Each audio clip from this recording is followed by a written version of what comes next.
jemaat Tuhan, bersyukur karena kita dapat berjumpa lagi dalam ibadah online hari ini. Saya percaya, dimanapun kita berada, hadirat Tuhan tetap dapat kita rasakan. Kita juga harus bersyukur karena pada kesempatan hari ini kita diberikan kesempatan untuk memberikan persembahan syukur dan persembahan persepuluhan pada rekening di bawah ini. Jemaat Tuhan, mari kita siapkan hati dan diri kita untuk mengikuti ibadah online pada hari ini. Selamat beribadah, Tuhan Yesus memberkati.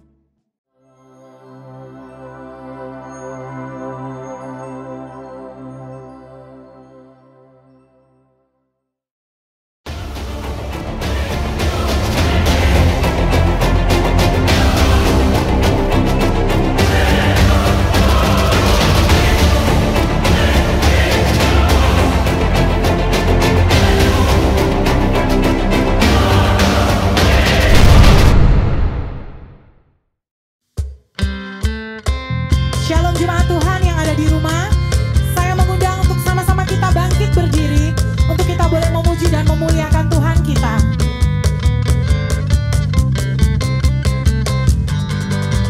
Mendiri di hati, mendiri di hati, mendiri di hatiku. Ku selalu bernyanyi, ku selalu bergirang, hilanglah susahku. Ku tak dapat mengerti maksud Tuhan sebelum ku dengar. Mendiri, mendiri, mendiri, mendiri, mendiri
setiap hati kita. Dan biarlah kita mau mempersiapkan hati kita untuk kita lebih jauh lagi, untuk kita mendengarkan kebenaran firman Tuhan. Terima kasih Tuhan. Sungguh kami menyiapkan hati kami untuk kami boleh mendengar kebenaran firman-Mu. Hati kami boleh bersuka cita karena Engkau Tuhan. Amin. Saat ku menyembah-Mu, Roh-Mu bekerja. Saat ku memuji-Mu, Kau bertata di atas pujian. Ku angkat hatiku, ku pandang kekudusan-Mu.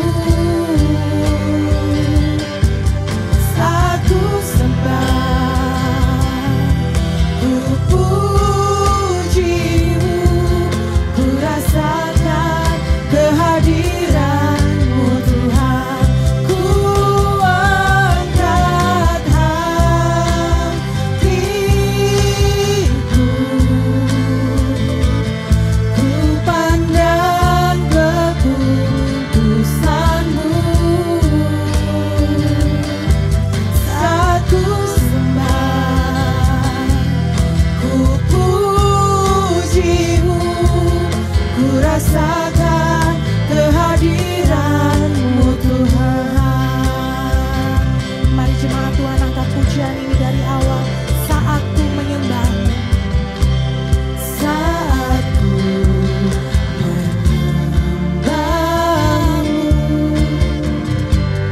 Roh-Mu bekerja. Saat ku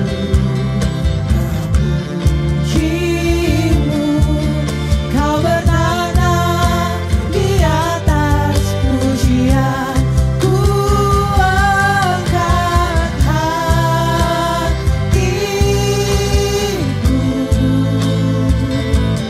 ku pandang kekudusan-Mu. Saat ku sembah, ku puji-Mu, ku rasakan kehadiran-Mu Tuhan. Ku angkat hatiku, ku pandang kekudusan-Mu. Saat ku sembah, ku puji-Mu, ku rasakan kehadiran-Mu Tuhan. Mari kita sembah Dia.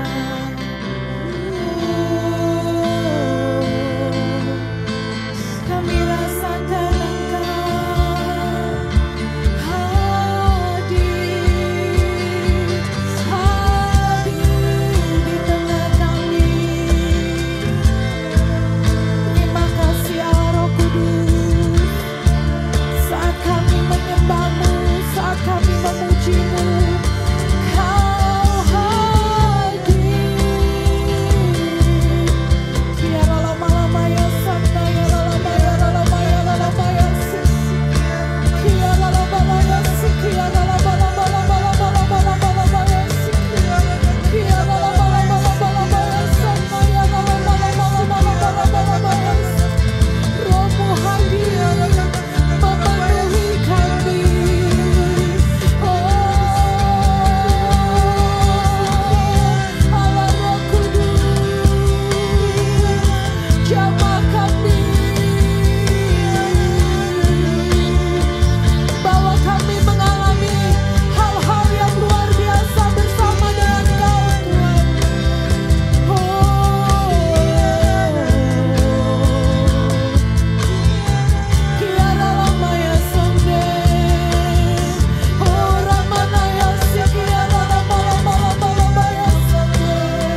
sembah,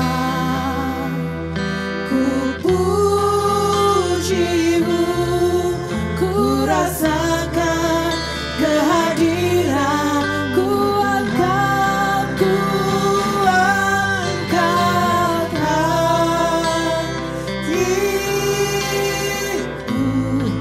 ku pandang kekudusan-Mu.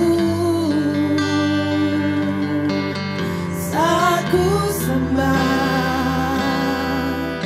ku puji-Mu, ku rasakan kehadiran. Sekali lagi katakan, ku angkat kami, mengangkat hati kami Tuhan, ku pandang kekudusan-Mu. Saat ku sembah, ku puji-Mu, ku rasakan kehadiran-Mu Tuhan, ku rasakan kehadiran-Mu Tuhan, ku rasakan kehadiran-Mu Tuhan.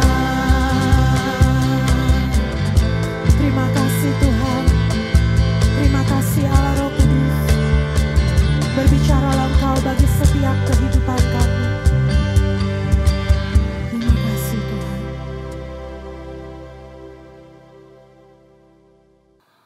Haleluya, puji Tuhan.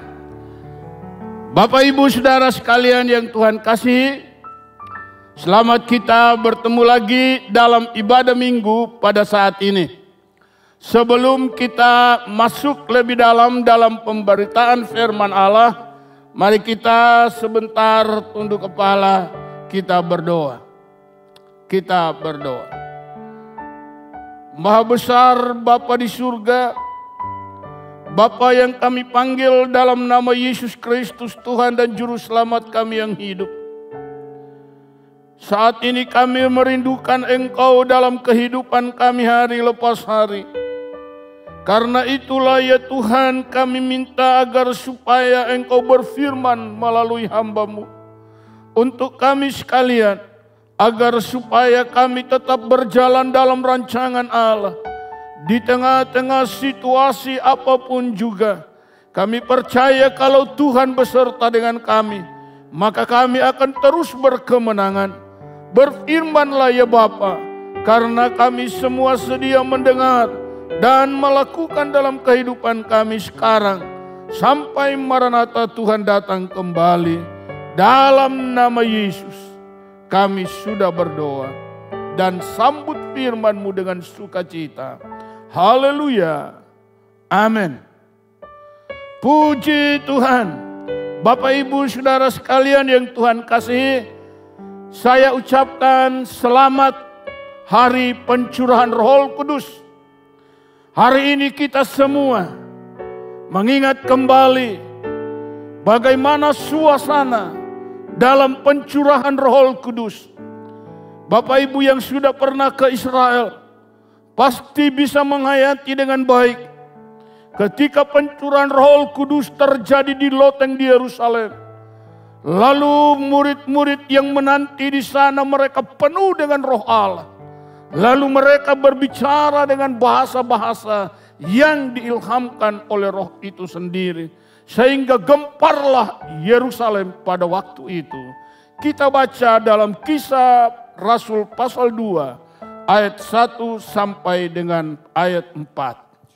Kisah Para Rasul 2 ayat 1 sampai yang keempat. Ketika tiba hari Pentakosta, semua orang percaya berkumpul di satu tempat. Tiba-tiba turunlah dari langit suatu bunyi seperti tiupan angin keras yang memenuhi seluruh rumah di mana mereka duduk. Dan tampaklah kepada mereka lidah-lidah seperti nyala api yang bertebaran dan hinggap pada mereka masing-masing. maka penuhlah mereka dengan Roh Kudus. Perhatikan, maka penuhlah mereka dengan Roh Kudus. Lalu mereka mulai berkata-kata dalam bahasa-bahasa lain. Ketika mereka penuh dengan Roh Kudus, maka mulailah mereka berkata-kata dengan bahasa-bahasa lain. Yaitu seperti yang diberikan oleh Roh itu kepada mereka untuk mengatakannya. Mereka tidak mengerti. Tetapi Roh Kudus itu mengilhamkan kepada mereka bahasa-bahasa yang harus mereka katakan. Nah, Bapak Ibu Saudara sekalian yang Tuhan kasihi, peristiwa ini terjadi setelah Yesus bangkit dari antara orang mati. Lalu 40 hari dia masih bersama-sama dengan murid-muridnya di sini. Seringkali dia menyatakan dirinya kepada murid-muridnya selama 40 hari di sini. Hari yang ke-40 Yesus terangkat naik ke surga. Bapak Ibu Saudara sekalian yang Tuhan kasihi, peristiwa ini, pengangkatan Yesus ke surga, itu bukannya tidak ada yang tahu, tetapi disaksikan oleh murid-muridnya. Kita lihat peristiwa ini.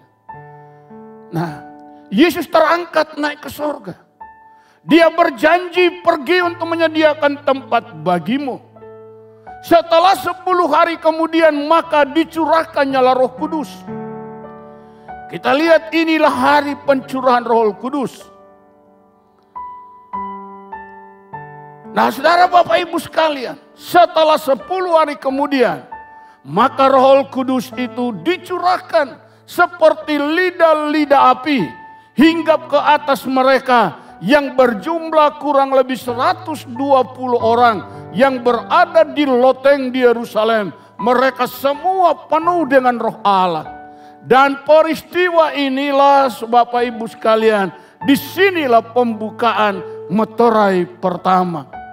Ada 7 meterai.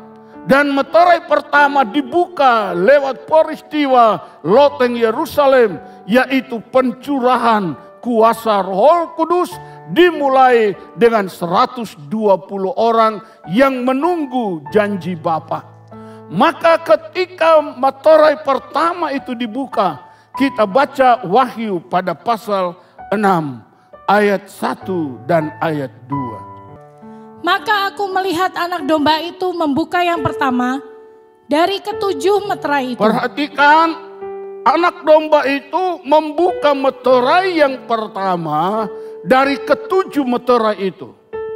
Dan aku mendengar yang pertama dari ke-4 makhluk itu berkata. Perhatikan, ada suara yang didengar oleh Yohanes, yaitu suara dari pertama dari ke-4 makhluk yang ada di takhta Allah. Dengan suara bagaikan bunyi guru, mari. Suaranya itu bagaikan bunyi guru dan dia berkata mari. Ayat 2. Dan aku melihat sesungguhnya ada seekor kuda putih. Perhatikan, ketika Yohanes melihat, ternyata ada seekor kuda putih. Dan orang yang menungganginya memegang sebuah panah. Dan orang yang menunggangi kuda putih itu memegang sebuah panah. Dan kepadanya dikaruniakan sebuah mahkota. Diberikan sebuah mahkota. Lalu ia maju sebagai pemenang untuk merebut kemenangan. Bapak Ibu Saudara sekalian yang Tuhan kasih. Ketika suara itu terdengar. Suara dari manakah ini? Suara dari 4 makhluk.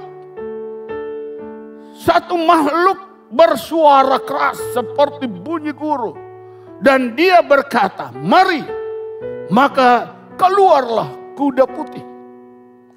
Bapak Ibu Saudara sekalian yang Tuhan kasih. Dan orang yang memegang, ada orang yang menungganginya memegang panah. Tidak ada lagi anak panahnya. Kita melihat akan hal ini. Apa sebenarnya? Itulah sebabnya kita katakan bahwa kuda putih ini ada sebagian yang berkata ini adalah antikris. Oke, itu pendapatnya. Saya tidak menantang pendapat karena semua orang boleh berpendapat. Tetapi ini pasti saya katakan ini adalah kegerakan Roh Kudus. Ketika pencurahan Roh Kudus terjadi, maka meterai pertama itu dibuka dan terlihatlah oleh Yohanes ada seekor kuda putih dan yang dia menungganginya memegang panah. Yang tidak ada anak panahnya lagi. Saya ingin jelaskan hal ini sejelas-jelasnya. Saudara Bapak Ibu sekalian, mengapa? Agar supaya tidak ada pertentangan dalam pengajaran. Tetapi sekali lagi saya katakan, masing-masing boleh berpegang kepada pendapatnya. Kita tidak perlu tuding satu dengan yang lain. Karena kita tidak punya hak. Firman itu di atas segala-galanya. Dan saya percaya semua orang yang menyampaikan firman pasti berkata, saya mendapat wahyu dari Allah. Saya mendapat pengertian dari Allah. Bapak Ibu saudara sekalian, orang tidak akan berkata, saya dapat pewahyuan diri sendiri. Saya dapat pewahyuan dari iblis, apalagi. Tambah lebih jauh. Jadi karena itu kita tidak perlu saling tuding menuding.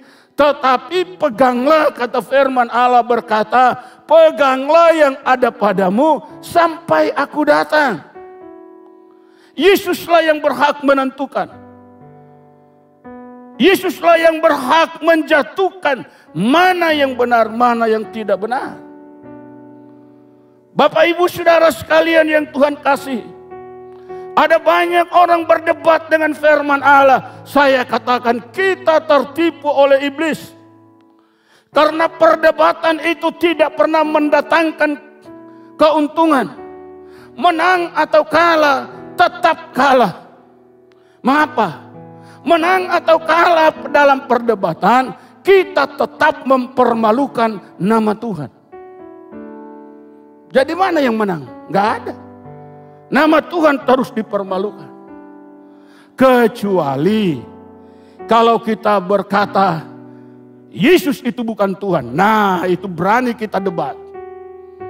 Kecuali berkata, di luar Yesus ada juga keselamatan yang lain.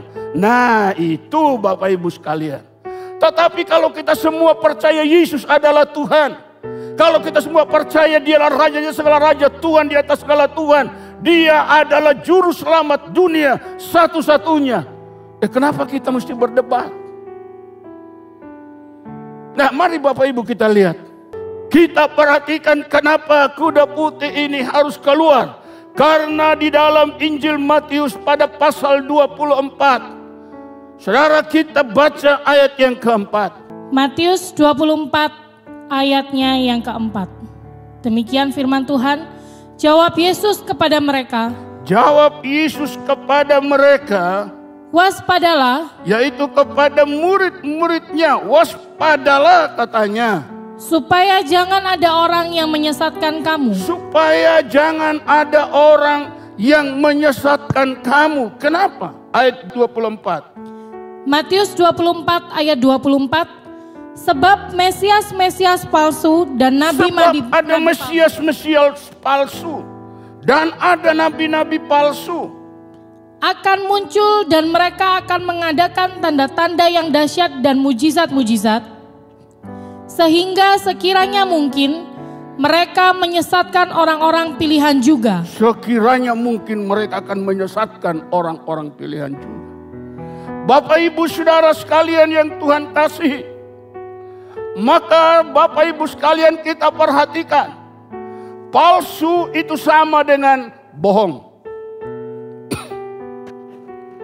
Palsu itu sama dengan dusta.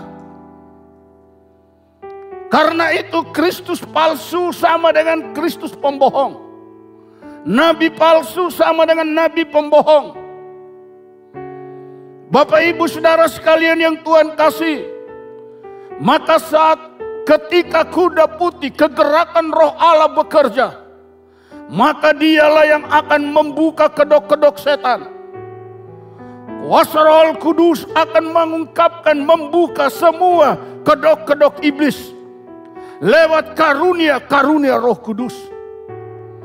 Bapak Ibu Saudara sekalian yang Tuhan kasihi, kenapa harus kuda putih lepas dulu? Kenapa bukan kuda merah? Karena gereja harus dipersiapkan dulu. Saudara-saudara sekalian, Bapak Ibu yang Tuhan kasihi, karena kalau gereja tidak dipersiapkan, saudara, kita lihat setelah kuda putih keluar, yang keluar berikutnya apa? Kuda merah. Kita klik kuda merah. Saudara perhatikan. Kalau gereja tidak dipersiapkan terlebih dahulu, mampukah gereja berjalan di tengah-tengah penyesatan, lalu peperangan menyusul dari belakang? Tetapi kuda putih ini, sebabnya saya katakan ini adalah kegerakan Roh Kudus menyiapkan gereja Tuhan, sehingga ketika peperangan itu datang, gereja dalam kondisi kuat imannya. Karena setelah kuda merah keluar, apa yang keluar berikutnya? Kita lihat kuda hitam. Saudara perhatikan. Apa kuda hitam ini? Akibat dari peperangan yang begitu dahsyat. Saudara-saudara, maka terjadilah kegoncangan ekonomi. Seluruh dunia alami kegoncangan ekonomi. Saudara-saudara, Bapak Ibu yang Tuhan kasih, perhatikan pengajaran ini. Saya sudah katakan, saat ini kita berperang melawan corona. Seluruh bangsa yang menghadapi virus ini dalam kondisi ekonomi yang mulai goncang, termasuk di tengah-tengah masyarakat bangsa kita. Dalam keadaan PSBB ini, ada banyak rakyat yang mengalami kesulitan ekonomi. Oleh karena itulah, setelah kuda hitam, maka keluarlah lagi kuda kelabu atau kuda hijau kuning namanya, yang menunggangi orang yang seperti tengkorak. Ini bicara tentang maut. Kalau orang sudah lapar, maka dia berani mati untuk merebut makanan buat anak dan istrinya, buat keluarganya, daripada dia hidup dan mati kelaparan. Orang akan mengadakan keadaan apapun, dia akan terjang. Bapak Ibu, kita perhatikan PSBB ini. Tidak sedikit orang yang melanggarnya. Kenapa? Bukan karena mereka tidak patuh pada aturan, tetapi lapar. Istri anaknya harus makan. Okeylah sekolahnya mungkin okeylah. Tetapi makan ini tidak bisa, harus dibatalkan. Nah, Bapak Ibu saudara sekalian, kita mau lihat 4 kuda ini keluar. Saudara, 4 kuda ini adalah juga utusan-utusan Allah. Semua ini adalah utusan Allah. Dalam kitab Zakaria pada pasal pertama ayat 8 sampai dengan 10 kita baca. Zakaria pada pasalnya yang pertama ayat 8 sampai 10. Tadi malam aku mendapat suatu penglihatan, tampak seorang yang menunggang kuda merah.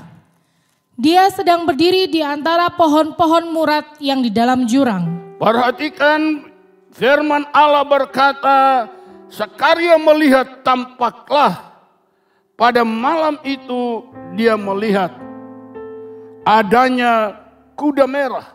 Terus? Dan di belakangnya ada kuda-kuda yang merah jambu dan yang putih. Ya.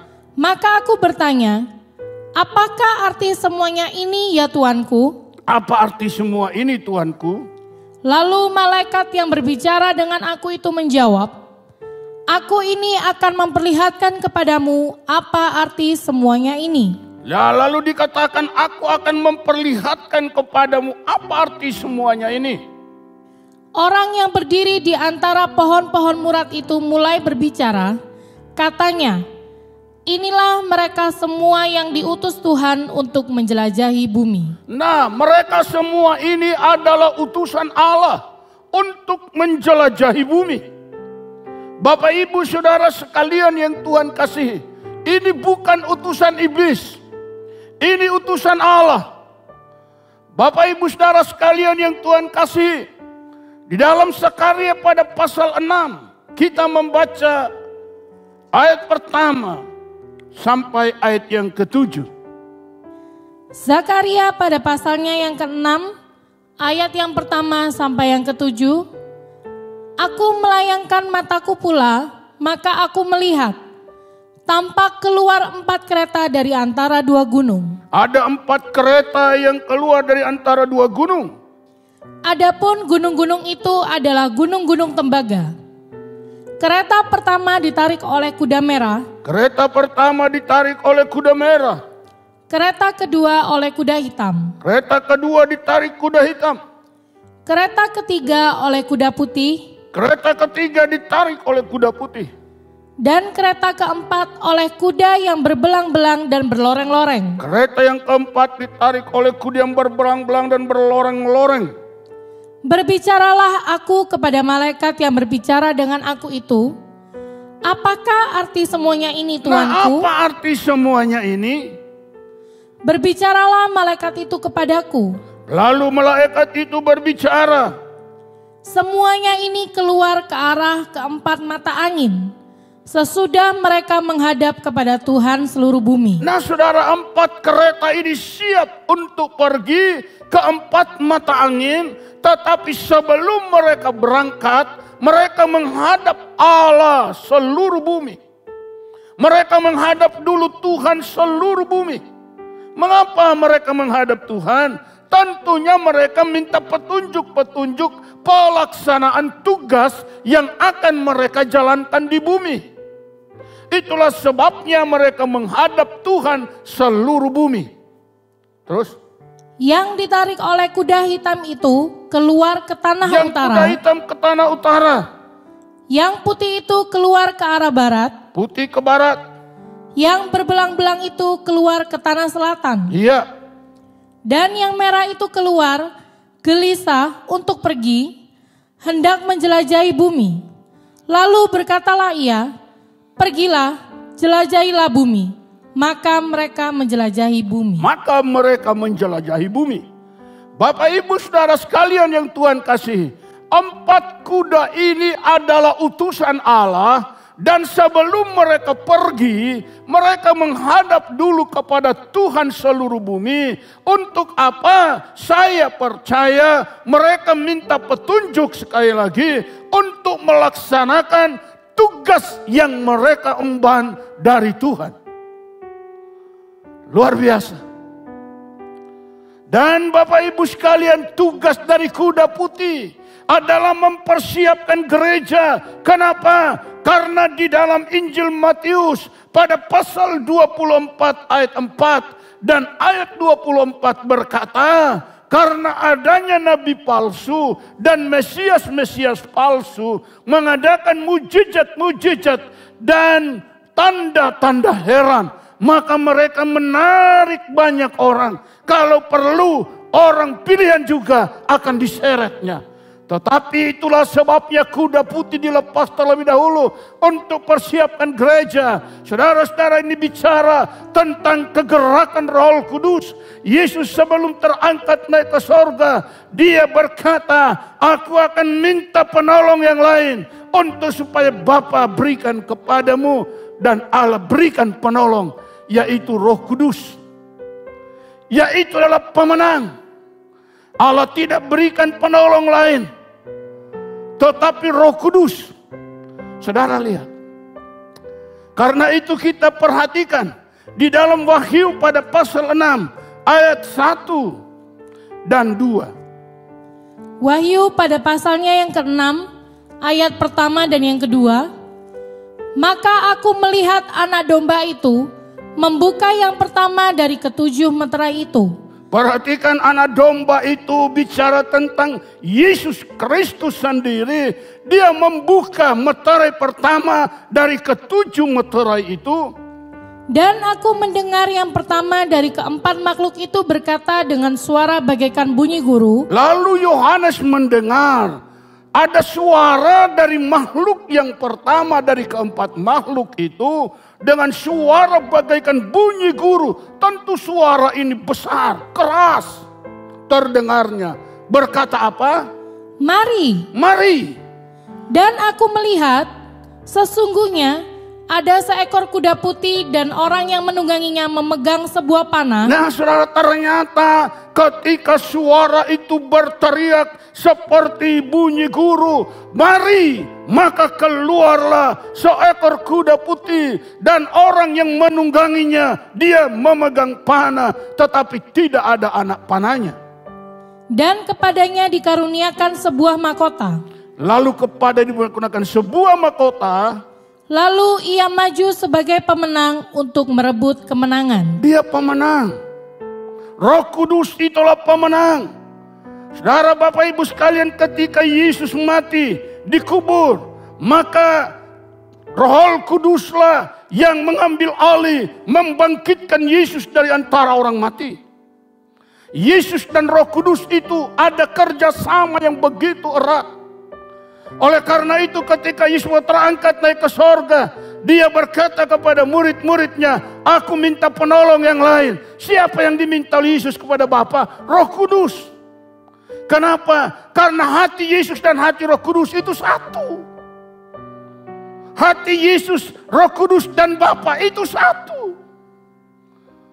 Maka inilah yang diutus untuk menjaga gereja Tuhan yang sudah dibangun oleh Yesus dengan mencurahkan darahnya sampai titik terakhir dia disalibkan di Golgota. Maka sebelum dia terangkat naik ke sorga, dia berjanji mengirim penolong agar jangan sampai jemaat yang sudah dibangun lalu disesatkan lagi. Maka Roh Kudus bekerja. Bapak Ibu sekalian, saya katakan tadi, kuda putih ini akan membongkar semua kedok-kedok iblis. Lewat apa? Lewat 9 karunia Roh Kudus yang bekerja. Ini bukan hal yang sepele. Bapak Ibu, itu sebabnya kita lihat ketika materai pertama itu terbuka, terdengar suara dari seorang dari 4 makhluk itu, seorang berteriak. Manggil kata, "Mari." 4 makhluk ini siapa? Saudara baca pada pasal 5. Wahyu pasal 5 ayat yang ke-6. Wahyu pada pasalnya yang ke-5, ayatnya yang ke-6. Ya. Demikian firman Tuhan. Maka aku melihat di tengah-tengah tahta dan ke-4 makhluk itu, dan di tengah-tengah tua-tua itu berdiri seekor anak domba. Saudara perhatikan. Maka aku melihat, kata Yohanes, di tengah-tengah tahta dan ke-4 makhluk itu. Ternyata 4 makhluk itu ada di tengah-tengah tahta dan 24, dan di tengah-tengah tua-tua itu berdiri seekor anak domba seperti telah tersembelih. Bapak Ibu Saudara sekalian yang Tuhan kasih. Jadi siapakah 4 makhluk ini? Ini bukan iblis. Ini suara 4 makhluk yang ada di takhta. Dan di sana ada 24 tua-tua. Di sana ada anak domba. Ini kelihatannya mereka bekerja sama dalam satu tim yang besar. Untuk melaksanakan program ilahi menyelamatkan umat manusia di bumi. Bapak Ibu Saudara sekalian yang Tuhan kasih. Karena itu ketika anak domba itu Yesus membukanya, materai yang pertama, ketika suara dari makhluk pertama dari 4 makhluk itu terdengar, saudara sekalian, maka keluar kuda putih. Luar biasa. Dia sudah siap. Ketika suara terdengar, dia lompat keluar. Siap mempersiapkan gereja, membawa gereja karena dia adalah pemenang dan akan terus menang. Firman Allah berkata, dia menang dan merebut kemenangan. Dia akan terus membawa gereja dari kemenangan. Kita perhatikan perjalanan kuda putih, membawa gereja dari kemenangan kepada kemenangan sampai gereja mencapai kesempurnaan, melahirkan anak laki-laki. Bapak Ibu Saudara sekalian yang Tuhan kasih. Itulah kegerakan, kita melihat lebih dalam lagi. Ketika terdengar suara, maka kuda putih itu keluar. Lalu orang yang menunggangi siapa? Selalu orang bingung dengan ini, siapa yang menunggangi kuda putih? Masa Yesus yang menunggangi kuda putih? Dia sudah buka meterai, masa dia juga naik kuda putih? Ini bukan Yesus. Ini pribadi Roh Kudus. Roh Kudus itulah satu pribadi. Itu sebabnya Roh Kudus itu bisa berduka cita. Itu sebabnya Roh Kudus itu bisa jadi musuh. Kenapa? Karena dia adalah satu pribadi. Punya perasaan, punya pemikiran. Saudaraku, punya keinginan. Itu Roh Kudus. Ini adalah pribadi Roh Kudus. Kuda bicara tentang kekuatan. Jadi kuasa Roh Kudus. Saudara lihat. Tidak ada panah, anak panahnya hanya ada panah, tapi busur hanya ada busur. Tapi anak panahnya tidak ada. Kenapa?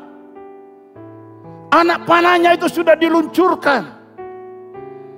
Firman Allah berkata, itulah anak panah kemenangan. Kita akan melihat 2 Raja-Raja 13 ayat 17. 2 Raja-Raja 13 ayat 17. Serta berkata, bukalah jendela yang di sebelah timur. Ya. Dan ketika dibukanya, berkatalah Elisa, panahlah, lalu dipanahnya. Kemudian berkatalah Elisa, itulah anak panah kemenangan daripada Tuhan, anak panah kemenangan terhadap Aram. Engkau akan mengalahkan Aram di Afek sampai habis lenyap. Sampai habis lenyap. Bapak Ibu Saudara sekalian, kenapa tidak lagi anak panahnya? Karena anak panah itu sudah diluncurkan. Itulah anak panah kemenangan. Bapak Ibu Saudara sekalian, kalau anak panah itu masih ada, artinya orang ini tidak bekerja. Dan kalau tidak bekerja itu berarti orang malas. Kalau malas, Tuhan tidak suka dengan orang malas. Karena itu firman Allah berkata, kalau pemalas itu tidak boleh diberi makan. Bapak Ibu Saudara sekalian yang Tuhan kasihi, karena itu setiap pribadi kita, biarlah terus bekerja dengan semangat melayani Tuhan. Jangan sampai kita malas melayani Tuhan, malas bekerja. Bapak Ibu Saudara sekalian, malas belajar bagi para pelajar. Walaupun Anda belajar di rumah harus rajin belajar. Walaupun bekerja di rumah, Anda harus rajin bekerja. Melayani, rajin melayani. Bapak Ibu Saudara sekalian, Allah tidak menghendaki orang itu malas. Anak panah itu sudah diluncurkan. Itulah anak panah kemenangan. Bapak Ibu Saudara sekalian yang Tuhan kasihi, kita lihat di samping itu antikris bekerja, berusaha untuk menghambat laju perjalanan gereja. Di dalam 1 Yohanes pada pasal 4 ayat 3. 1 Yohanes pada pasalnya yang keempat ayat yang ketiga. Dan setiap roh yang tidak mengaku Yesus tidak berasal dari Allah. Perhatikan, setiap roh yang tidak mengaku Yesus itu tidak berasal dari Allah. Roh itu adalah roh antikristus. Roh itu adalah roh antikristus. Dan tentang dia telah kamu dengar. Ya. Bahwa ia akan datang dan sekarang ini ia sudah ada di dalam dunia. Saudara, roh antikristus itu sudah bekerja di dalam dunia ini. Oleh karena itu kalau Anda melihat di mana roh antikristus, yaitu roh yang menolak Yesus sebagai Tuhan dan Juru Selamat. Roh yang menolak Yesus sebagai anak Allah. Itulah roh antikris. Kita sudah melihat itu tanda-tandanya. Memang antikris secara pribadi wujud nyata belum nyata. Tetapi roh antikristus ini sudah bekerja melalui orang-orang tertentu yang menolak Yesus sebagai Tuhan dan Juru Selamat. yang menolak Yesus sebagai anak Allah, yang menolak Yesus sebagai Tuhan dan juga manusia. Bapak Ibu Saudara sekalian yang Tuhan kasih, kita membaca 2 Yohanes pasal 1 ayat yang ke-7. 2 Yohanes 1 ayat yang ke-7. Sebab banyak penyesat telah muncul dan pergi ke seluruh dunia. Perhatikan, banyak penyesat telah muncul dan pergi ke seluruh dunia. Yang tidak mengaku bahwa Yesus Kristus telah datang sebagai manusia. Bahwa Yesus telah datang sebagai manusia. Itu adalah si penyesat dan antikristus. Itu adalah penyesat dan si antikristus.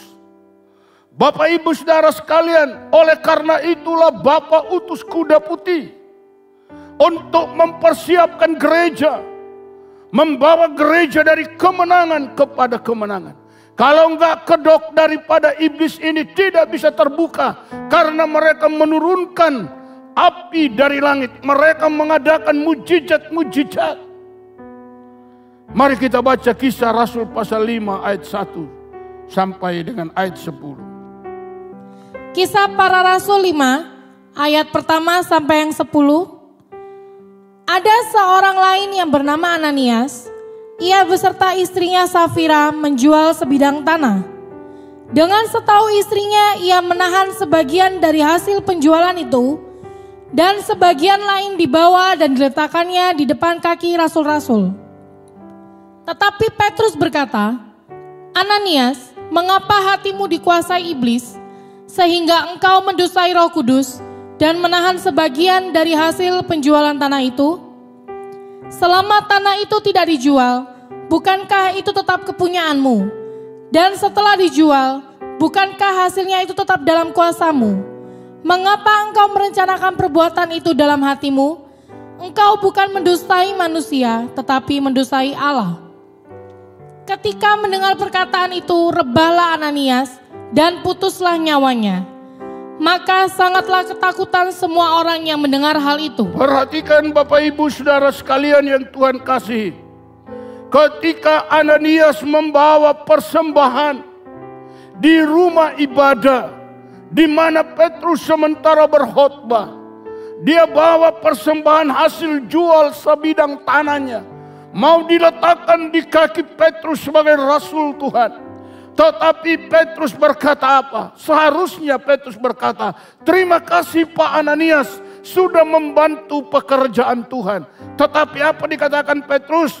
Hai Ananias, mengapa hatimu dikuasai iblis, sehingga engkau menahan sebagian dari hasil penjualan tanah itu, dan sebagian engkau bawa kemari.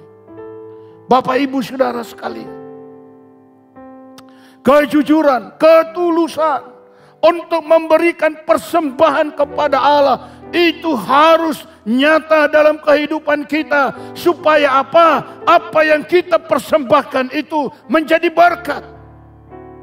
Tapi kita lihat Ananias, dia sudah mempersembahkan, tetapi dia sendiri celaka. Kenapa?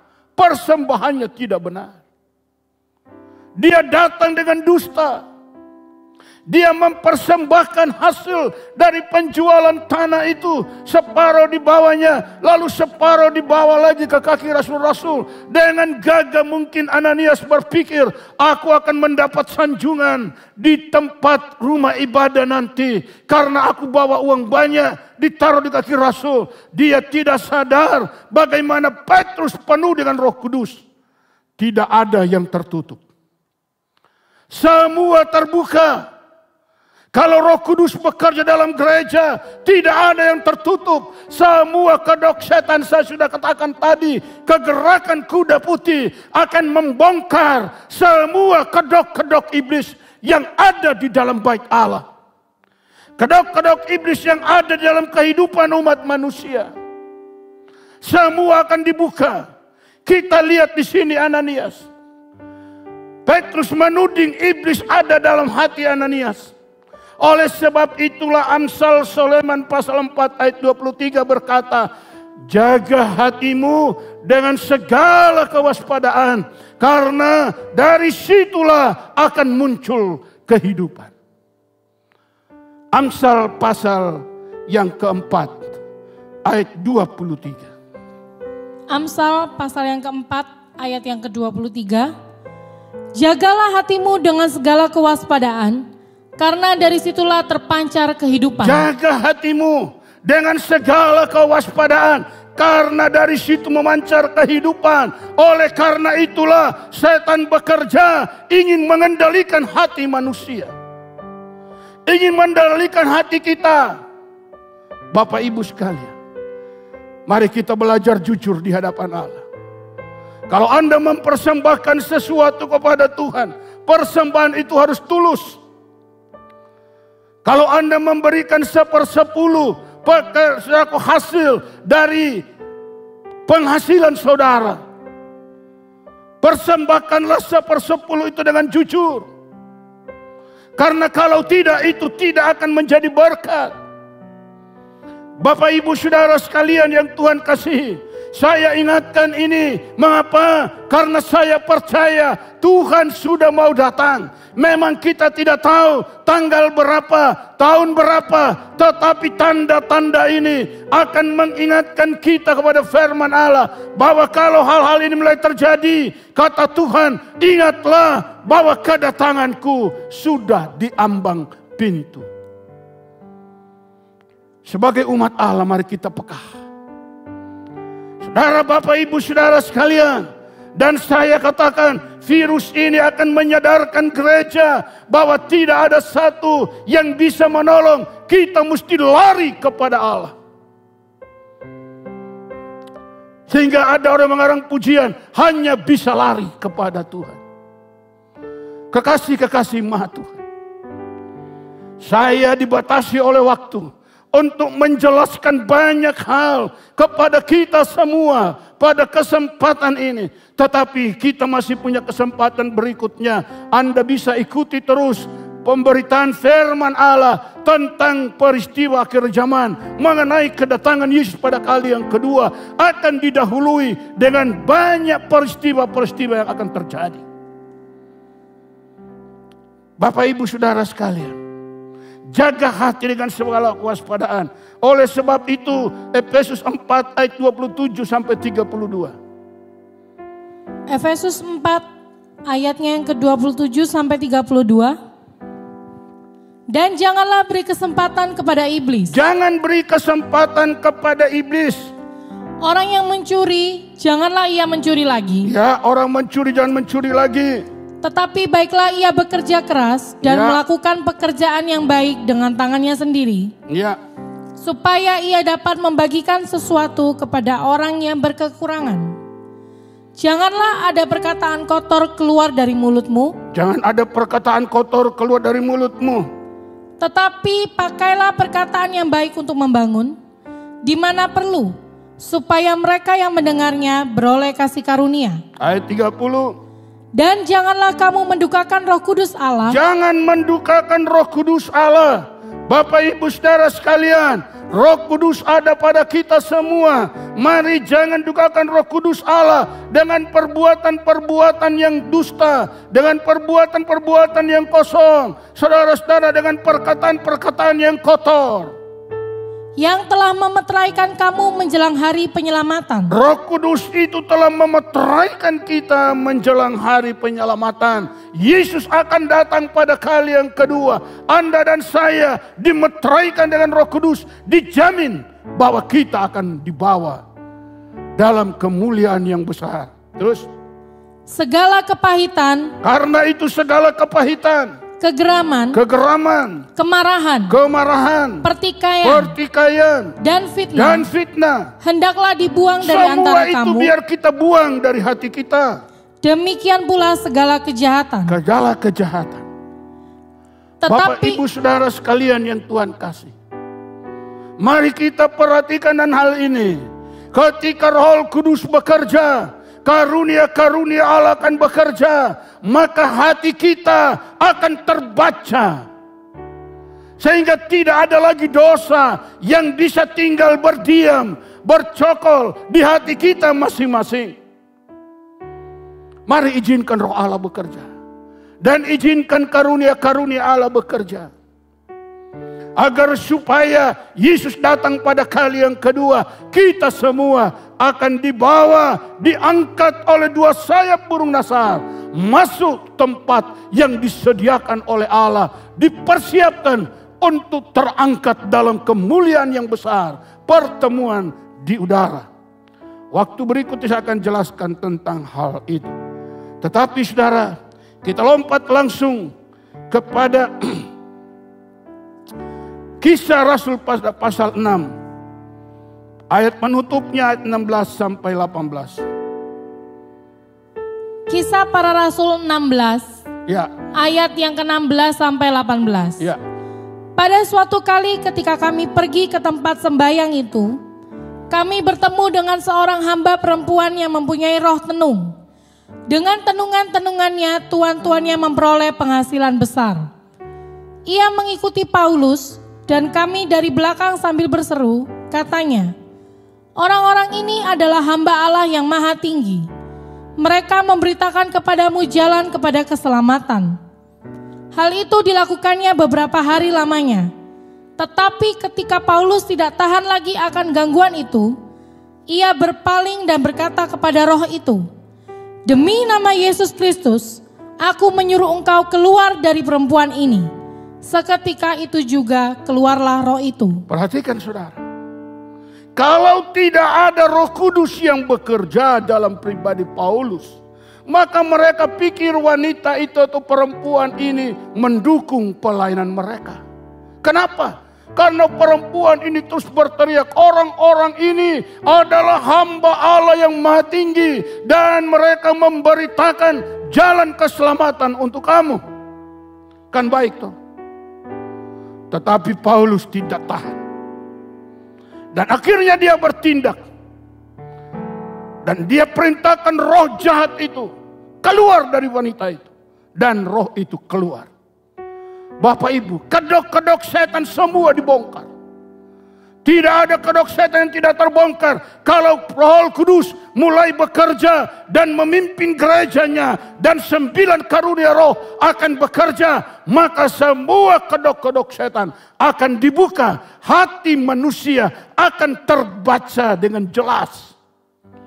Dalam Kisah Rasul pasal 1 Korintus maksud saya, pasal 2 ayat 9 sampai 11. Saya minta tolong dibaca agak cepat. 1 Korintus pasal 2. Pasal yang kedua ayatnya yang ke 9 sampai 11. 1 Korintus 2 ayat 9 sampai 11. Tetapi seperti ada tertulis, apa yang tidak pernah dilihat oleh mata dan tidak pernah didengar oleh telinga dan yang tidak pernah timbul di dalam hati manusia, semua yang disediakan Allah untuk mereka yang mengasihi Dia. Perhatikan, yang tidak pernah dilihat oleh mata, yang tidak pernah didengar oleh telinga, yang tidak pernah timbul dalam hati manusia, itu diberikan oleh Allah kepada mereka yang mengasihi Dia. Ayat 10. Karena kepada kita Allah telah menyatakannya oleh roh. Oh, kepada kita Allah menyatakannya oleh roh. Sebab roh menyelidiki segala sesuatu. Roh itu menyelidiki segala sesuatu. Itu sebabnya kedok setan tidak bertahan, semua akan terbuka. Bahkan hal-hal yang tersembunyi dalam diri Allah. Bahkan hal-hal yang tersembunyi dalam diri Allah itu bisa dibuka oleh roh Allah, karena memang itu roh Allah. Siapa gerangan di antara manusia yang tahu apa yang terdapat di dalam diri manusia selain roh manusia sendiri yang ada di dalam dia? Demikian juga siapa yang tahu apa yang dalam diri manusia kecuali roh manusia itu. Demikian pula lah tidak ada orang yang tahu apa yang terdapat di dalam diri Allah selain roh Allah. Saudara sekalian, kalau roh Allah bekerja tidak ada yang bisa tersembunyi.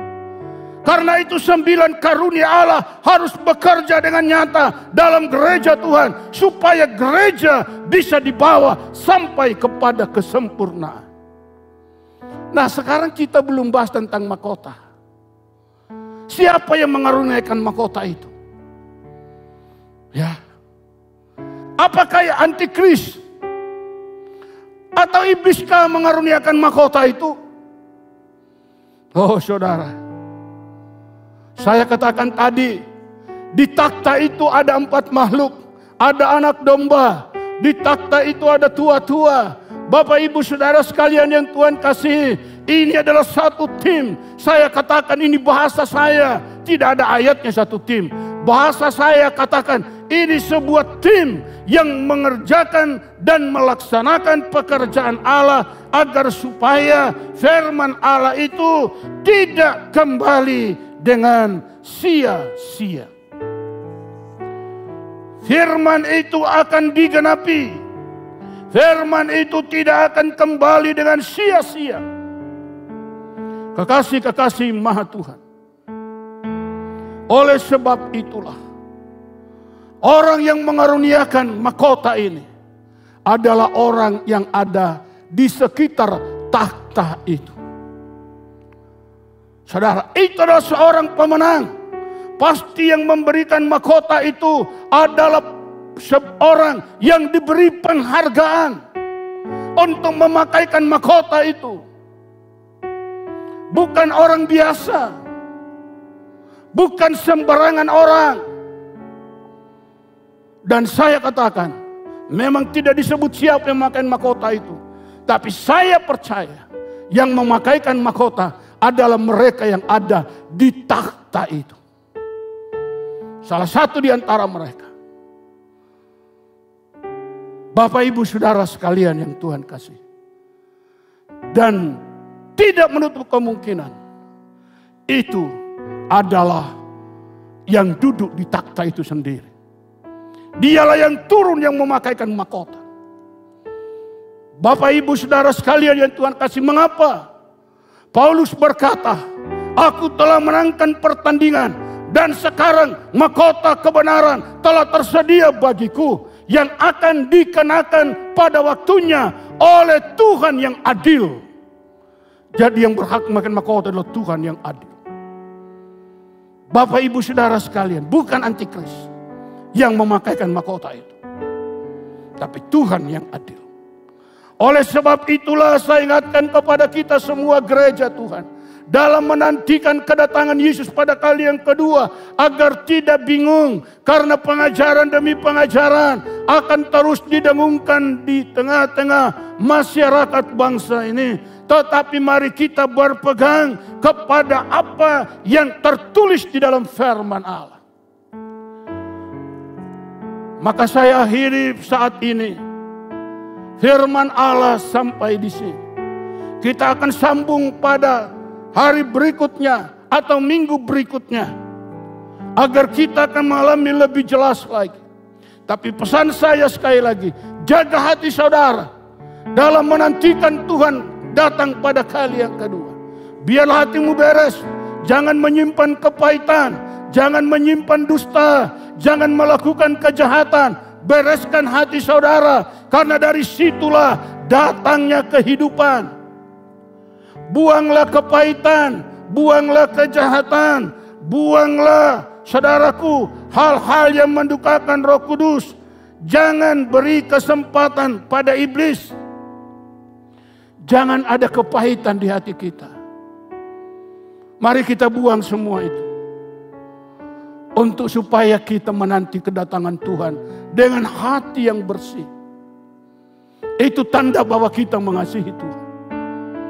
Jangan engkau pertahankan kepahitan, tidak ada untungnya. Jangan engkau terus mengadakan pertikaian. Bapak Ibu Saudara sekalian, ada orang yang suka terus bertikai. Terus berantem, terus tidak ada kenyamanan. Tuhan sudah mau datang. Mari siapkan hati kita di tengah-tengah isyarat Allah tentang corona ini. Mari sama-sama kita buang semua hal yang pahit di hati kita. Kita buang semua hal-hal yang membawa kita bertikai dengan saudara, dengan suami, dengan istri, dengan anak-anak. Mari semua pertikaian ini kita buang. Lalu kita menghadap dengan sehati, datang kepada Tuhan dan berdoa. Tuhan memberkati kita semua. Amin. Baik Bapak Ibu Saudara sekalian yang Tuhan kasih, sampai di sini firman Allah yang kita dengar. Kita akan sambung pada minggu berikutnya. Saya akan terus sharingkan pengajaran ini dan Bapak Ibu sekalian terus ikuti dengan baik sehingga kita mengerti pengajaran ini. Kita akan berdoa. Maha besar Bapa kami di surga, Bapa yang kami panggil dalam nama Yesus Kristus Tuhan dan Juru Selamat dunia. Saat ini kami bersyukur kepadamu atas firman yang sudah disampaikan. Tolonglah agar supaya semua kebenaran yang sudah disampaikan ini sungguh dapat dipahami oleh kami semua dan meneguhkan iman kami sekalian, agar kami semua menanti kedatangan-Mu pada kali yang kedua dalam kondisi siap dan tetap di dalam sukacita. Terima kasih Bapa, terpujilah Engkau kekal sampai selama-lamanya. Kami berdoa tetap untuk bangsa kami serahkan kepada Tuhan. Pemerintah pusat sampai daerah dalam lindungan-Mu. Demikian para medis agar tetap di dalam lindungan kuasa-Mu.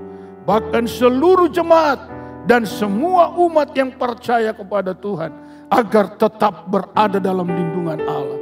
Terpujilah nama Tuhan kekal sampai selama-lamanya. Dalam nama Tuhan Yesus Kristus kami berdoa dan mengucap syukur. Haleluya. Amin. Tuhan Yesus memberkati kita semua. Jemaat Tuhan, saya percaya kita sudah diberkati oleh kebenaran firman-Nya. Sebelum kita mengakhiri ibadah kita pada saat ini, saya ingin rindu sekali lagi mengajak jemaat Tuhan yang ada di rumah untuk sama-sama kita naikkan pujian kita kepada Dia. Sebab sesungguhnya bagi setiap orang yang percaya kepada Dia, tidak ada satupun yang mustahil. Apalagi ada roh Tuhan di dalam setiap kehidupan kita. Amin.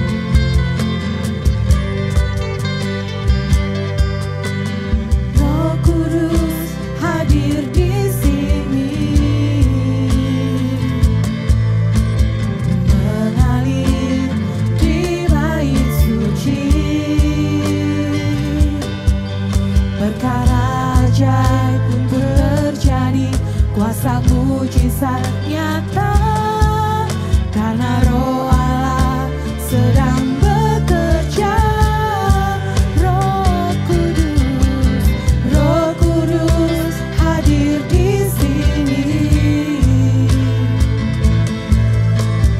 mengalir di bait suci. Ajaib pun terjadi, kuasa mujizat nyata, karena Roh Allah sedang bekerja. Tiada yang mustahil, oh, dan tiada yang sukar bila Roh Allah turut bekerja.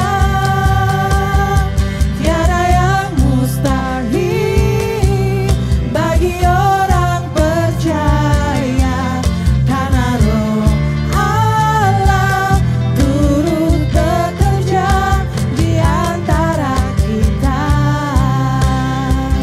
Kita angkat pujian ini sekali lagi dari awal, katakan Roh Kudus hadir di sini. Roh Kudus hadir di sini, mengalir di bait suci. Kami percaya Tuhan, perkara ajaib pun terjadi, kuasa mujizat nyata, karena Roh Allah sedang bekerja.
Baik Bapak Ibu Saudara sekalian yang Tuhan kasih, kita akan menerima berkat dari Bapa Surgawi. Mari kita berdoa. Segala kemuliaan, pujian dan hormat kami sampaikan kepadamu ya Bapa, atas anugerah kasih sayang-Mu, sehingga saat ini kami boleh beribadah walaupun melalui ibadah online ini. Tetapi kami bersyukur karena kami ada waktu mendengar firman-Mu dan bisa memuji Engkau. Maka hamba mohon sekarang, turunkanlah berkat-Mu atas umat-Mu. Maka saat ini turunlah berkat Allah atas setiap pribadi-Mu. Mulai saat ini dan seterusnya, anugerah dari Yesus Kristus Tuhan yang sangat mencintai kita sekalian, dan kekuatan dari Roh Kudus yang akan terus berkawal di sekitar perjalanan hidup kita. Mulai hari ini seterusnya sampai Maranatha Tuhan datang kembali. Diberkatinya rumah tanggamu masing-masing. Diberkatinya semua mata pencaharianmu. Diberkatinya segala usaha-usahamu. Diberkatinya studi anak-anakmu. Diberkatinya studimu sendiri. Bahkan diberkatinya engkau kemanapun engkau pergi. Tuhan senantiasa menghindarkan engkau segala malapetaka maut dan menjauhkan engkau segala kecelakaan. Bahkan Tuhan Yesus berjanji menyertai kita sampai kesudahan alam. Maka segala berkat dari Bapa di sorga turun dengan segala kelimpahannya kepadamu sekalian. Saat ini sampai Maranatha Tuhan datang kembali. Dalam nama Yesus, berkat Allah turun atas setiap pribadimu. Haleluya. Bapa terima kasih. Bapa terima kasih. Bapa terima kasih.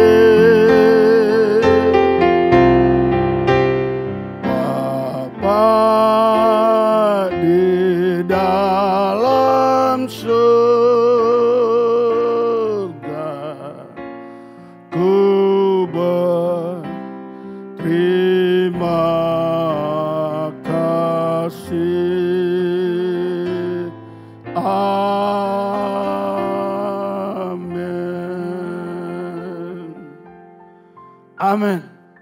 Tuhan Yesus memberkati kita semua.